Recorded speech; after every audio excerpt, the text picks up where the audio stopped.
Let me show you all game booster options that we have available on Samsung Galaxy A27. So let's open the game booster panel. There we go. And over here at the top, we can see the information about the FPS as well as the usage of CPU, GPU, and RAM. We can also switch between the balanced, the performance mode, and the battery save over here. Besides that, we can go to the game mode over here in order to set up game mode. Well, you can set up game mode in modes and routines in order to actually get started, which is like a dedicated mode which you can use to, for example, not get disturbed while you play a game.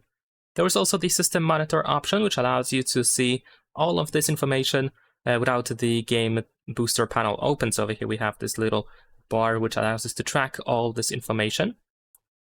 Besides that, we have a floating menu, which allows us to have access to a couple of different options. Like, for example, we can just open the game booster panel quite easily. Besides that, we can also enable touch protection over here. We can drag icon in order to unlock, of course. So you need to drag it outside of the range. We have the screenshot option and the record option. We can also block edge panel, Bixby, and automatic brightness. Here at the bottom, we also have a couple of apps that we can immediately open while playing a game. You can also tap on this pen in order to choose what exactly should be available over here and which apps you want to have access to. And besides that, we also have these settings that allow you to be redirected to the game booster settings over here. And that's pretty much it. Leave a like and subscribe.